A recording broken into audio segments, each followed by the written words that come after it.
Hey everyone, thank you for joining me. I've got on this episode a topic that I've been wanting to tackle for a while and one that I've mentioned coming up in previous podcasts, and that's related to designing great AI companions.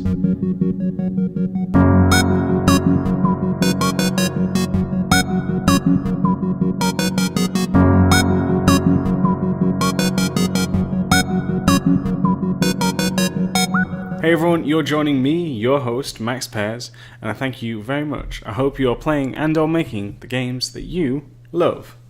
So thank you very much for joining me. This one's a really interesting topic for me. It's something that I've been looking at for a while, especially in terms of design through many different ways. As I mentioned earlier, this is going to be about AI companions and how to design for them.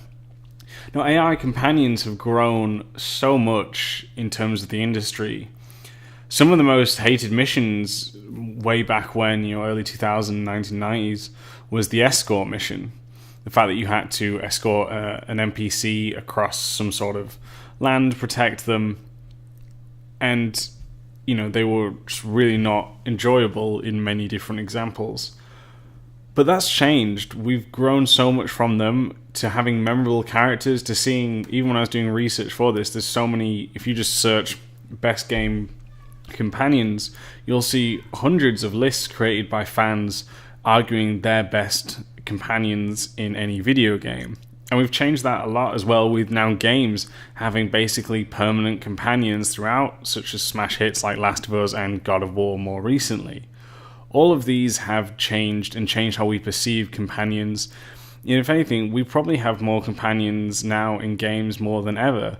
Not just being AI, but also with being able to play, for a long time now, but multiplayer games and using that. Games like Division 2, Apex Legends, Fortnite, many of these and much, much more. The idea of being accompanied in a video game journey is not something new. It is something that we do pretty much every day, whether it be AI or through that of another person. Now, as I said, this one's going to be mainly about AI companions. And for those who may be wondering, well, why have I thought about this? Because it's important for not just a game design on how to do this, but also level design, because companions do influence that of your levels, because you need to understand how does their AI work. Are they able to jump or move as fast as the player? These sort of things. Do they have a unique sort of ability that the player may not have in order for the player that they need to progress? And all of these. So all of this comes into consideration. And you have to keep this in mind and have to make sure that you understand how this all works regarding that of a level design. But I also think it's great to see how game designers have created, and also the AI designers as well, and the programmers who make it. It's not just one person, as I say many times throughout this series and this podcast, that it's not just one person that makes a game, it's a whole team. Primarily not one person. There are obviously cases, but it's normally a team that does this. So it's great to see how that team has come together in order to make something. This is not my first time talking about companions in the game industry. I've written a small article on this as well, which is on Gamma Sutra. There'll be a link to that down below in the description, in which you can check that out. And I'm using this kind of as my basis, as well as checking out other videos, reading comparison lists, all of this that I've just taken an interest in and want to break down and bring to all of you amazing gurus. And with that, we're going to get right on to the first topic of this.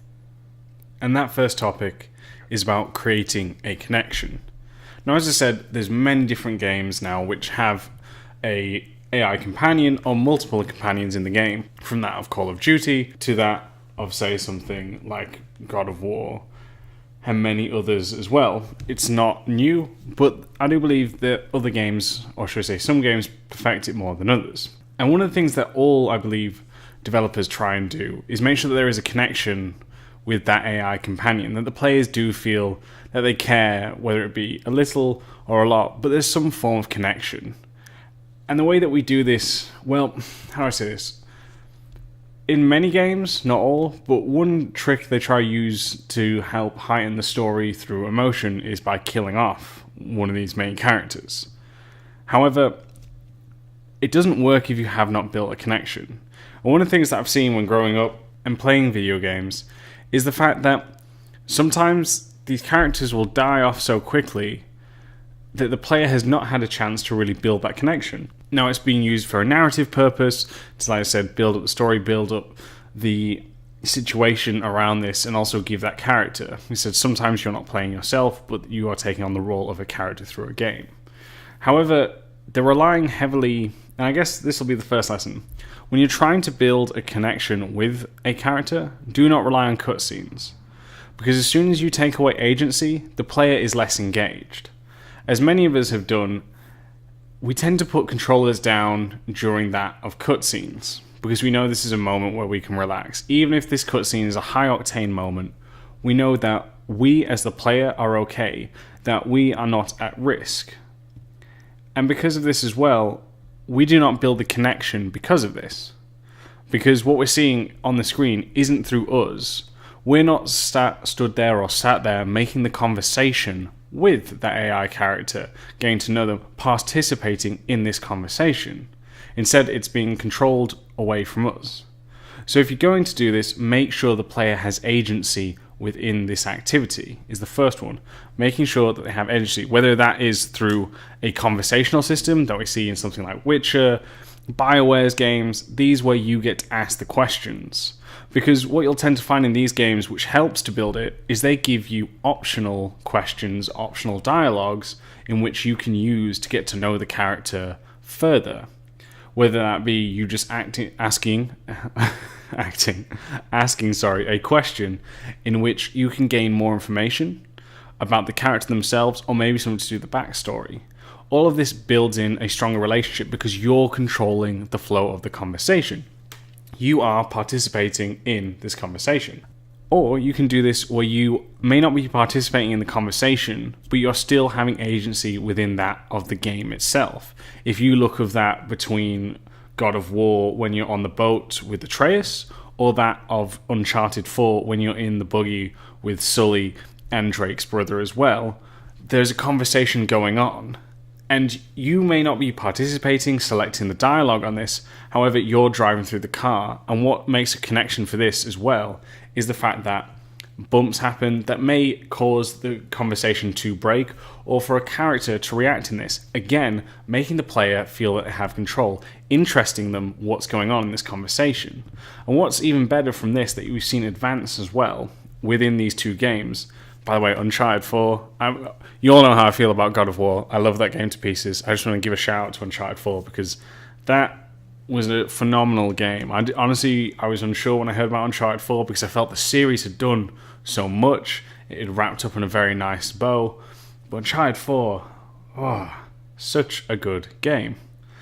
Chapter 18, I believe, 17, 18, fantastic level. But I'm getting off the point here. But that moment within the Jeep, what's also very clever is this, and you'll hear Corey Barlog talk about this, is every time the player left the Jeep, the conversation would stop. But when they re-entered as well, it allowed the conversation to pick up from where it was. So that way the player again felt that they were involved. Because if me and you were having a conversation and I just left, and you just kept talking and telling your story and I returned and it just stopped, that wouldn't feel like we had a connection. It wouldn't feel like we had built up a rapport. So I think that that's always important. So even if you are not having agency in terms of that, where you are controlling the flow of the conversation, but if you're having agency which still has impact on the conversation, you can still keep players hooked on this. So those are two ways that you can help build connection. Another way is by giving you, the player, the chance to impact that character. That can come through customization. One of the greatest AI companions ever, and just in terms of taking away that combined gameplay with narrative, is that of Aerith or Aeris from Final Fantasy VII. How impactful that was is always one that's talked about and always one that is remembered. And part of that is obviously the dialogue, because again, with it being a JRPG, you can, interact with them at certain parts, you can control dialogue, but it was also the fact that you got to build up Aerith, or Aeris. I'm going to say Aerith, sorry guys. For those who are unhappy, please leave a comment below. But One of the great things from that is the fact that you are able to build up this character. You're able to buy items for them to help upgrade them. So you're having customization of this character here, allowing them to grow with you. Now, some games, obviously, you won't be able to get that. But when you see that you are investing not only your time, but also your in-game currency into these characters, you will make sure that the player is invested, because they know that they have invested in them for a certain role, whether that is of a traditional RPG with a tank role, healer, mage, all of this. They now care, because they now know that they have invested a physical element of their life into this being time. And that is one way to have a great way to build connections. Love games? Love game design? We do too. So why not help us here at Level Design Lobby spread the word? With Patreon, from as little as $1 per month, you can do just that. And new for 2019, we have more reward tiers and even more awesome perks on offer, such as access to our community Discord, level design weekends, exclusive talks by professional designers, one-on-one sessions, and much more. Sound interesting? Then head on over to patreon.com/leveldesignlobby for more information and to pledge your support today. As always, we'd like to say a massive thank you to all the game gurus who've backed us so far. It's thanks to your generous support that we can continue to grow, pursue new opportunities, and bring you new, awesome, and exciting content. So thank you. And now back to our regularly scheduled program. Another way that you can do this is through building connection, is by them actually having a power within the game that you need. My favorite one, and I'm sure I've mentioned this within the podcast at some point, is in that of Ico. I was very late to the game when it came to Ico. I think I played the PlayStation 3 version when the PS4 was out at that time, so I was very late. But this has one of the best ever character companions, just ever. And that is your companion named Yorda. And what's great about her is the fact that players need her. They cannot progress without her, and they cannot save the game as well. So although she may not be able to aid you in that of combat, but her strength lies with that of allowing you to progress through the game, and also that of being able to save the game as well. So the players need her. They need her to come with you. And I thought this was great, because not only are we seeing things in cutscenes where the boy cares, but we know that we care because we need her. Like I said, we cannot get through this game without her help. We cannot save the game without her presence being there as well. And that is another way in which players can build this up, by customizing the character and then being able to invest time, but also the character having a purpose, making sure that they have a role and impact within the game as well. And building on that, you have that of Atreus and Ellie as well. Ellie you use to boost up, and she will then allow you to help progress the game by dropping down things as ladders, crates, so you can again move throughout that level. Atreus as well can get through certain areas that you cannot, to maybe deactivate traps. These sort of things again make the power of a companion really impactful, because they have strengths that you do not. And that's another thing when giving the AI companion power. It's not just about making them strong or OP. It's about allowing them to build on top of your character's weakness. Because yes, the player can solve a lot, and you do want the player, well, depending on the game, but most games you want the player to feel empowered. However, in games where they are not Superman, they are not able to save everything, it's great because it allows now you to have trust, because you're now invested to make sure those characters are okay, because you know you need them. A good example would be if you can't, say your character is afraid of the dark, so every time they entered a dark tunnel, they just would turn back because they can't progress. But if they have a character that isn't, when you are with them, then you can progress because your character leans on that. It allows you to allow a character to build on those weaknesses of your character, making your character also relatable by being human too. I think that's great, is allowing to have a balance between that. Now, those are some important ways to help characters get better. Now, I have seen some lists, as I mentioned earlier, which mention some great all-time companion characters. And one that I thought was great as well, and this is before my time, was actually that of Mega Man with the companion Rush. Because you could call in Rush to allow you to get to certain places you couldn't get with Mega Man's powers and get collectibles, power-ups, all of these things that could help you. And I thought that was great because it's laying the foundations. We know that Rush is an important part to this because of the fact that you could not get to places before that. And that brings on to another topic, is making sure your levels complement that of your AI companions. It's super important that you give the players a chance, as I just mentioned then, to not feel that they are in control of this situation. So that way you give the AI a chance to shine. And I think what's really great through that is, again, you understand now what their role is, because it's almost tutorializing it in a sense that there's a ledge, so I need Ellie in order to boost up to get to this object for me to progress. All of these things come into it. So when you're designing levels for AI and companions, make sure you understand what their abilities are. Again, the narrative beats, because it's important to make sure that narrative is involved. We've talked a bit more on the technical side, in terms of the design and some of the process of a bit of programming and theory. But what you want to make sure when you're creating your levels is make sure that narrative are also involved. Because these mechanics here need to help in telling the story.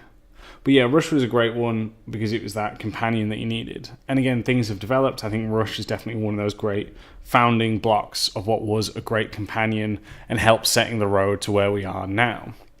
As I just mentioned then, another way to help players build a connection is the narrative.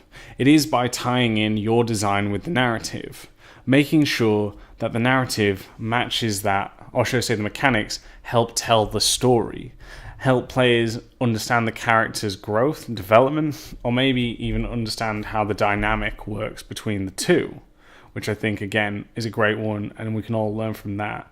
So do include that. Don't just give them some power for the sake of it. You need Yorda to escape. That's why you're a team. She needs you to help get past these monsters. You need her to get through these statues and open up part of the levels. All of that there. All of these things come to play. And that's a great thing as well. And the great thing I like about Yorda, and I'm going on a bit of a tangent with her, is the fact that you actually needed her to save the game. Now, there were statues blocking the way that you needed her to get to in order to open. But I loved that. I loved feeling of feeling vulnerable of, oh man, I've just gotten this far, but I'm at this sofa and I'm sat down and I can't save because I need her. Again, telling the story that they need each other to progress, that without one another, they will not be able to escape this island. And it's those little things that tie into the story. So make sure, again, when you're designing these mechanics to build a connection, that they work with your narrative. Talk to the narrative designers when you're doing things like this.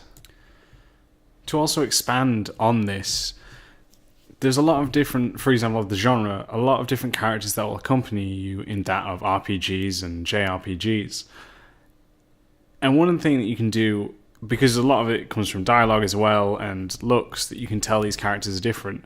But another way is through interaction with these characters, such as special moves. If you think of Final Fantasy 15, when you do your team-up moves with Noctis and Ignis and why am I struggling to remember everyone's name after sinking 60 hours into this game? But your other teammates, you are able to pull off different moves that you would not be able to do with the other. Again, allowing you to understand these characters better. Kingdom Hearts 3, one of the moves that you do with Donald is you launch these fireworks up into the air, and it's kind of like an AoE attack. But another AoE attack it's not. A single attack you can do with Goofy is he boosts you up in the air and then launches to you, and you fling him towards a direct enemy. Again, knowing that these work in different ways, that Donald can cover a bigger area, but Goofy will do more damage when aimed at a single person, showing that these characters are different, not just in look, sound, and conversational behaviors, but also through gameplay mechanics as well. So again, just expanding on that, if you have multiple characters that your player will interact with as well, make sure that they're not different just on the shallow level, but also on that level of mechanics as well, mechanically being different to build up a different connection, a different rapport with that of the player as well. I think that's always a great one for that. And these are just some tips, I think, which are great for understanding how to make an impact with the character, making sure that you have agency with the character, that the levels are built to allow characters to show, that the characters have unique mechanics that the players may not have, and that are different from other characters and narratively are sunk into that as well, and the other ones that I mentioned as well, because all of these will help make a memorable character. Now, on some of that list, I will say some of these characters I thought that are rated, and again, this is just my opinion, such things as Navi, I was surprised to see. Again, I didn't play that Legend of Zelda, for a long time. I missed that as a kid. I was a PlayStation kid growing up. But her purpose isn't... Now, there's a great twist, I know, at the end with what happens to her narratively, but she doesn't play much of a purpose other than constantly berating the player with what to do. And it sometimes can be useful, but it's also intrusive. So yeah, think about that. And also think about how, even stuff as companions, but also that of enemies, how they are built in such a great way. The new, the new sequel to that of Undertale, I forgot, is it Delta something? But that had a great combination of characters because of different things, such as one of these people who tries to be evil, but has a great sense of humor, and the way he attacks matches his style, because he seems kind of goofy and not that evil, and he pedals on a bike to spear you. But just the way that he acts with that mechanically, it's something goofy. It's not something terrifying like a giant monster trying to rip the character's head off. It's something that's quite funny in its own way because of that, and I think that's great there. So there's some brilliant examples, and there's even more. As I said, there's now full-on games like Last of Us, God of War, that are based solely around that of AI companions. So there's a lot to study out there, and even more that you can see, which are fantastic and truly, truly enjoyable there. Honestly, it's great to see. So thank you all very much for listening. I hope you've enjoyed it. If you do have any suggestions for any other great AI companions, then please let me know. You can contact me on Twitter via @MaxPairs, or email into the Level Design Lobby at leveldesignlobby@gmail.com, where you can also ask us questions, and we will make sure that we answer them through our Q&A session that happens every end of the month. And if you do want to support this show, then please subscribe or rate the podcast.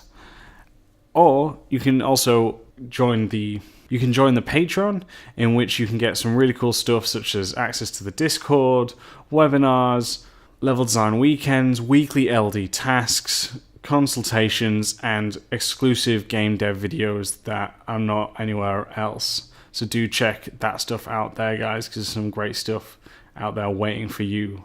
And thank you all very, very much. It's been an absolute pleasure as always, and I will catch you all next time.